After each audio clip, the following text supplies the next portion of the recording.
Mag-ingat sa mga sinusundan.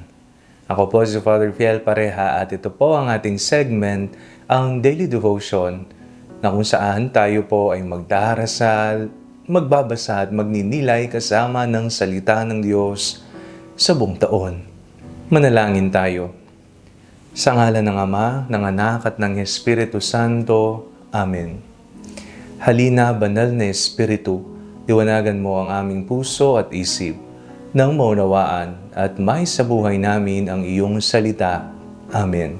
Our Bible passage for today is from the Gospel of St. John chapter 8, verses 12 to 20, and I read it for you. Again, Jesus spoke to them, saying, I am the light of the world.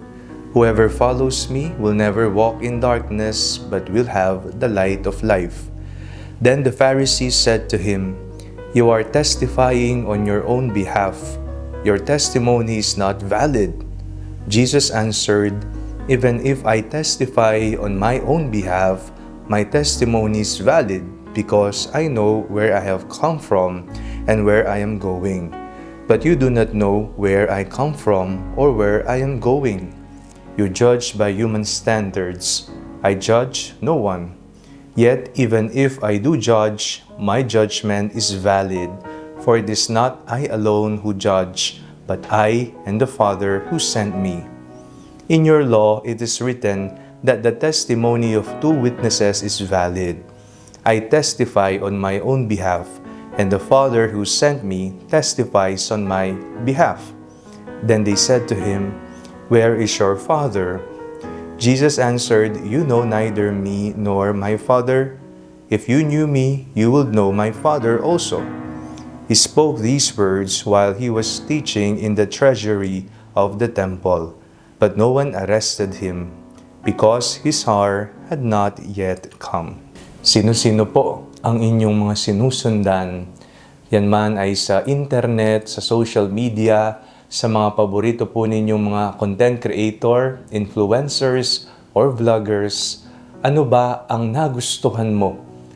Bakit siya ang sinundan mo?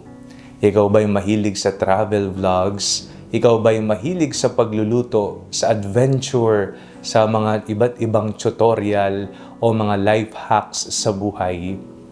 Bakit mo siya sinusundan? Hindi lamang tao ang maaring sundan, maging ang mga prinsipyo, filosofiya at mga paniniwala sa buhay. Nakikita mo ba ang buhay mo na may kahulugan? Kaya iyan ang filosofiyang iyong sinusundan? Isa pong paalala sa ating lahat, mag-ingat sa mga sinusundan.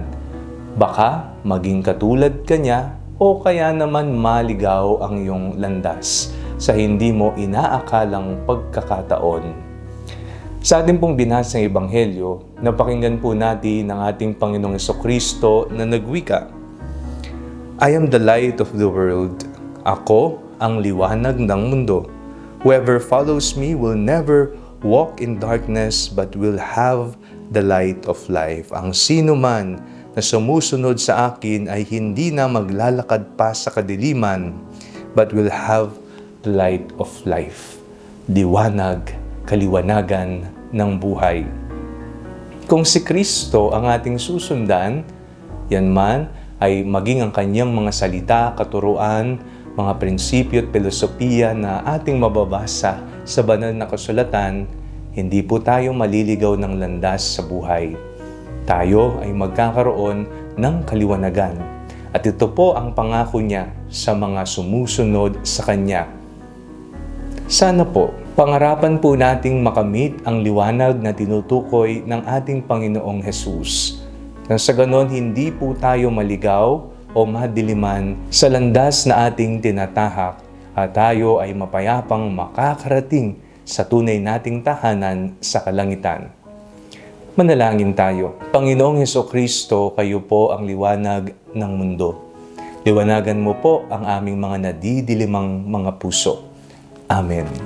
Sa ngalan ng Ama, ng Anak at ng Espiritu Santo. Amen. Huwag po ninyong kalimutang mag-like at mag-comment sa video ito and share it with your family and friends. Ang Panalangin Bago Matulog ay may sariling Facebook page na po. Huwag niyo pong kakalimutang mag-like at mag-follow dito, and do not forget to subscribe to our YouTube channel. I-click niyo lamang po ang link na nasa description ng video ito, o kaya naman po, just search Father Fiel Pareha. At kung nais niyo naman pong maging updated sa ating pagpapahayag, you can join our broadcast channel dito po sa ating Facebook page. God bless you po.